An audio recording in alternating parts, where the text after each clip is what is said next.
কাতারে ইসরায়েলের হামলার পর কিছুটা নড়েচড়ে বসেছে মুসলিম বিশ্ব। কাতারে হামলার প্রতিক্রিয়া জানাতে আরব ও ইসলামিক দেশগুলো জরুরি শীর্ষ সম্মেলনে বসেছে। এতে মুসলিম দেশের নেতারা ইসরায়েলকে কড়া বার্তা দিয়েছে। কাতারের প্রধানমন্ত্রী শেখ মোহাম্মদ বিন আব্দুর রহমান বিন জসিম আল থানি বলেছেন, ইসরায়েলের সকল অপরাধের জবাবদিহি করার সময় এসেছে। সেই সঙ্গে দ্বিমুখী নীতি পরিহার করতে আন্তর্জাতিক সম্প্রদায়ের প্রতি আহ্বান জানিয়েছেন তিনি। অন্যদিকে একই সময়ে কাতারের ঘনিষ্ঠ যুক্তরাষ্ট্রের প্রেসিডেন্ট ডোনাল্ড ট্রাম্প বলেছেন, ইসরায়েল আর কাতারে হামলা চালাবে না। তবে ট্রাম্পের বক্তব্যের পর প্রশ্ন উঠেছে, তাহলে ইসরায়েল কি যুক্তরাষ্ট্রের ইশারাতেই হামলা চালায়, আবার হামলা বন্ধ করে? বিশ্বের যেখানেই ইসরায়েল হামলা চালিয়েছে এর আগাম তথ্য যুক্তরাষ্ট্রের জানা থাকে, অথবা যুক্তরাষ্ট্রের সাথে আলোচনা করেই কি ইসরায়েল হামলা চালায়? তাহলে কাতারে হামলা চালানোর আগেও ইসরায়েল যুক্তরাষ্ট্রকে নিশ্চয়ই অবহিত করেছিল। আর ক্ষমতা প্রদর্শনের পর এখন কাতারকে চাপে রাখতেই ডোনাল্ড ট্রাম্প কি মধ্যস্থতা করে বলেছেন ইসরায়েল আর কাতারে হামলা চালাবে না? এদিকে কাতারে ইসরায়েলের হামলার প্রতিক্রিয়ায় আরব ও ইসলামিক দেশগুলোর জরুরি শীর্ষ সম্মেলন শুরু হয়েছে। রোববার এই সম্মেলনের আগে কাতারের প্রধানমন্ত্রী শেখ মোহাম্মদ বলেন, আরব ও মুসলিম দেশগুলো কাতারের উপরে ইসরায়েলের বর্বর আক্রমণের নিন্দা জানিয়েছে এবং দোহার সার্বভৌমত্ব রক্ষার জন্য যে পদক্ষেপ নেওয়া হবে তাতে তারা সমর্থন জানাবে।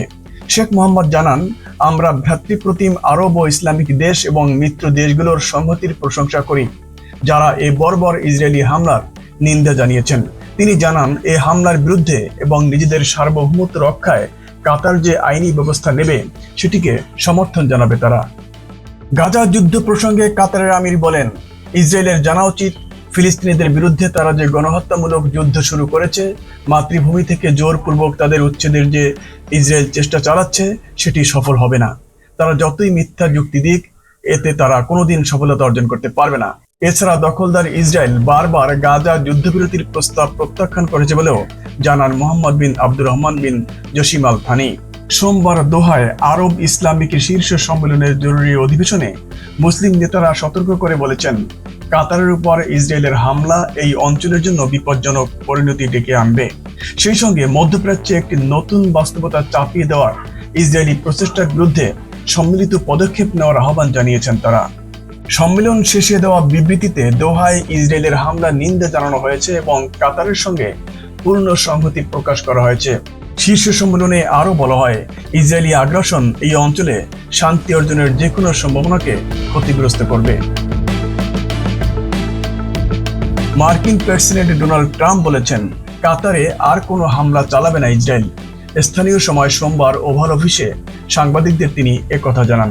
ট্রাম্প বলেন, কাতার আমাদের খুব ভালো মিত্র, এটা অনেকেরই জানা। নেতানিয়াহু কাতারে আর হামলা করবে না, তিনি হয়তো মিলেমিশে থাকবেন। এর আগে মঙ্গলবার দোহায় হামলার আগে নেতানিয়াহু ট্রাম্পকে ব্যক্তিগতভাবে জানিয়েছিলেন বলে খবর প্রকাশ করে সংবাদ মাধ্যম এক্সিওস। তবে এমন দাবি অস্বীকার করেছেন মার্কিন প্রেসিডেন্ট। কাতারে হামাসের শীর্ষ নেতাদের লক্ষ্য করে গত 8 সেপ্টেম্বর দোহার একটি অ্যাপার্টমেন্ট ভবনে হামলা চালায় ইসরায়েলের বিমান বাহিনী। হামাসের বর্তমান শীর্ষ নির্বাহী খলিল আল হায়া ও অন্যান্য জ্যেষ্ঠ নেতারা ছিলেন সেই হামলার লক্ষ্য। হামলায় হামাসের সঙ্গে সংশ্লিষ্ট 5 জন সহ মোট 6 জন নিহত হন। তবে সৌভাগ্যবশত বেঁচে যান খলিল আল হায়া এবং হামাসের হাইকমান্ডের সদস্যরা।